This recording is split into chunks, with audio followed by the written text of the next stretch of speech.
Protect your child from the literacy crisis by watching this video. A lot of us send our children to school thinking that they're going to come back knowing how to read. But unfortunately, that is just not a guarantee. If you want to make sure that they have a solid foundation, a solid start, you need to start at home. And in this video, I'm going to give you the tools to be able to do that. Now, sometimes we are lucky and we get teachers that are absolutely amazing and they know exactly what they're doing, and they send your child home not only knowing how to read at grade level, but beyond. And other times we might get teachers that are slightly overwhelmed. Maybe they don't have classroom management skills. Maybe they're completely new and they aren't able to give your child what they need in order to succeed in reading. Or some of them are really holding tight to some of these antiquated ways of teaching children how to read that have already been proven to not be the best way to go about it. That just leaves a lot of gaps for your child. I have been able to teach babies how to read when they were 2, 3 years old. Okay, Dub, I want you to read this, okay? You ready? Ready? Yeah, read this. What's this say?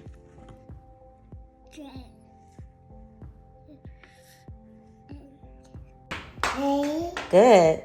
D, AJ, Blaze, Gavin,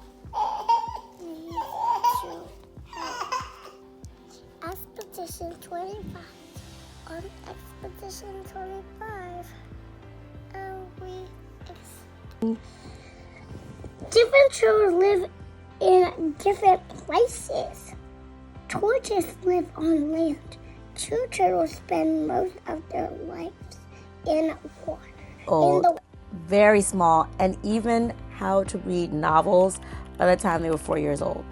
I love helping parents with this. In fact, I have a whole coaching business called the Nurtured Start Method, where I actually coach moms and parents one-on-one to help their children reach milestones across reading, early math, sign language, and foreign language. Yeah, my kids know how to speak 3 languages, and I don't know how to speak anything but English.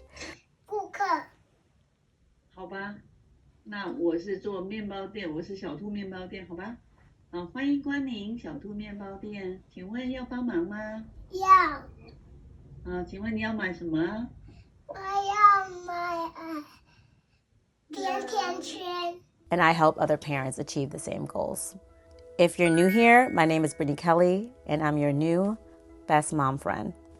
Now let's get into how we can teach these babies and toddlers how to read.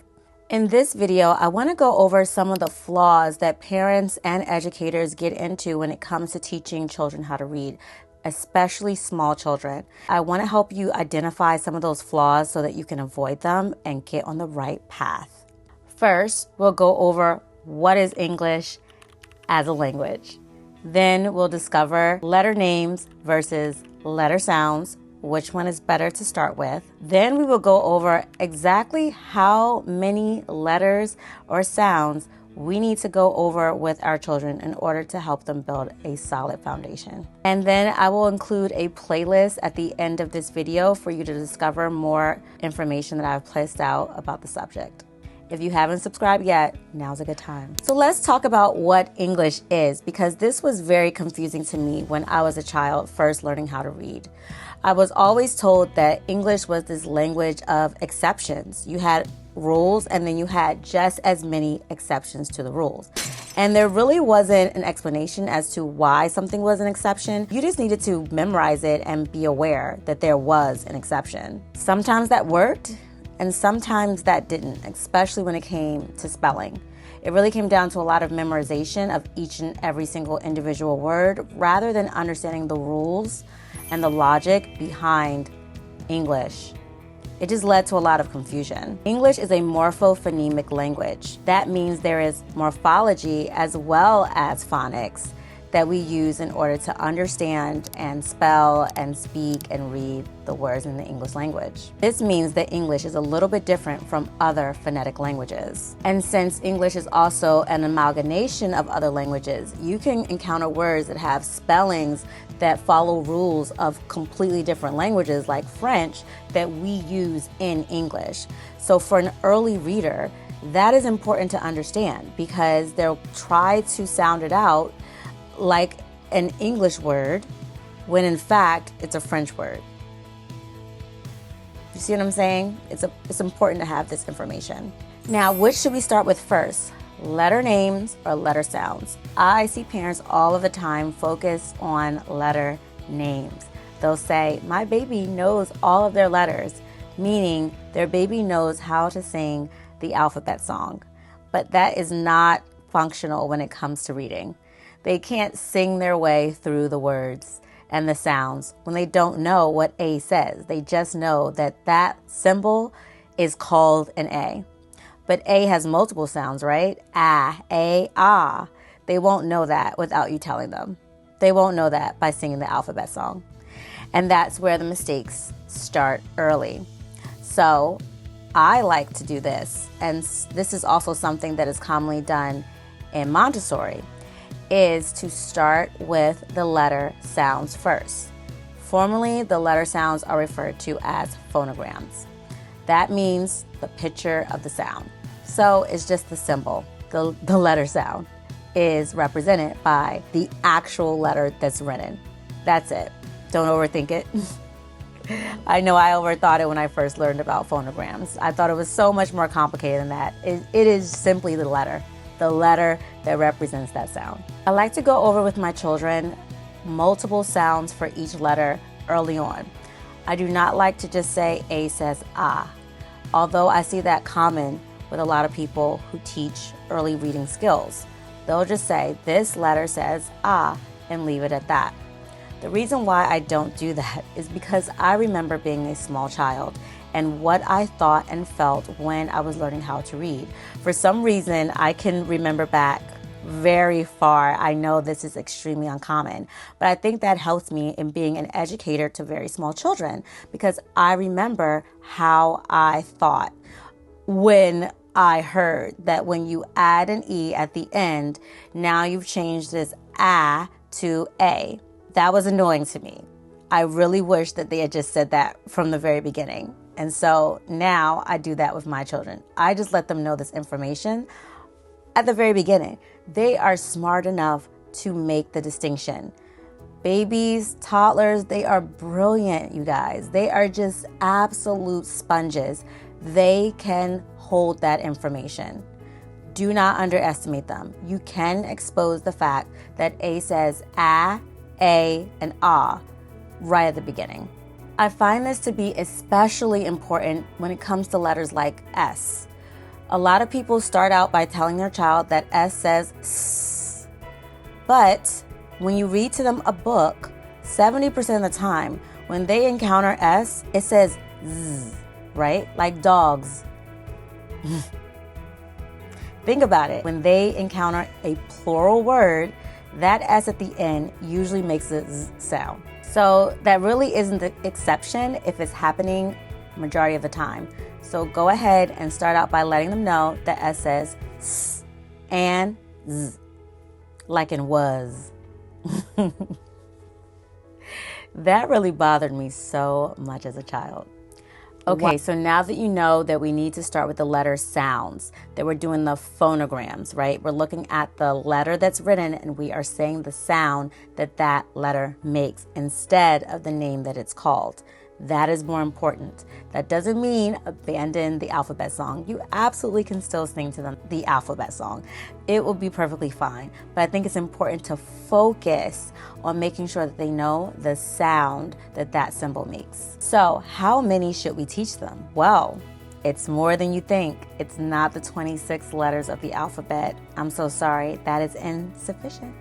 We need to teach them the 75 basic phonograms to help them learn how to read.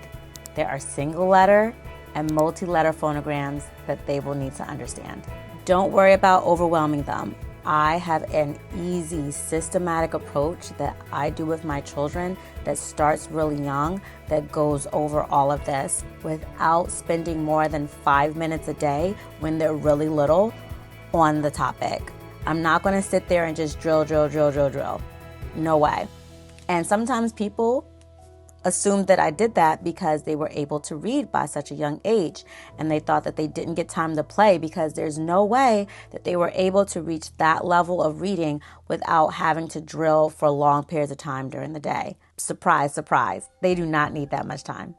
I think I should do a video going over the 75 basics, so let me know if you think that information will be useful to you, and I'll go ahead and record it. In the meantime, I also help parents by giving them a list of 300 high frequency words that your baby or you may come across in reading, basic books or everyday language.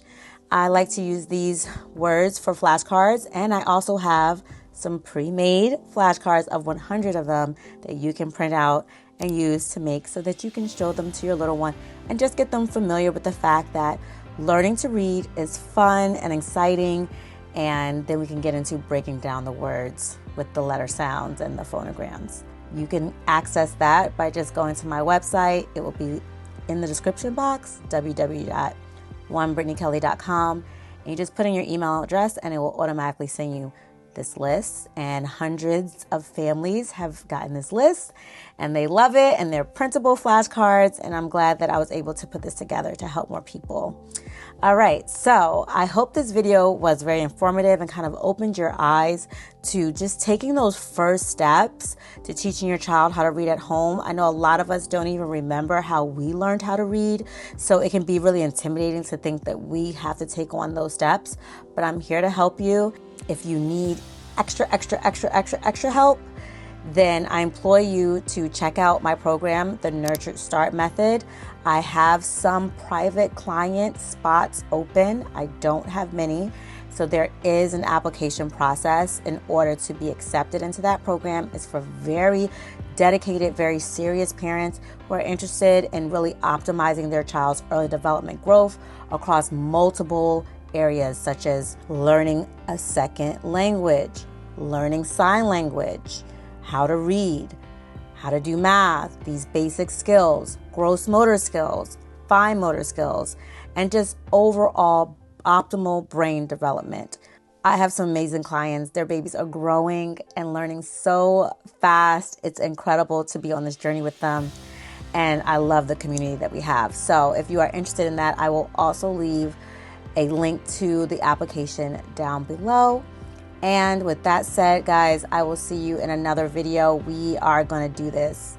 We are going to empower these children. We are going to give them the solid foundation, and everyone will be better for it because the next generation is going to be amazing. Thanks to us. All right, I'll see you soon.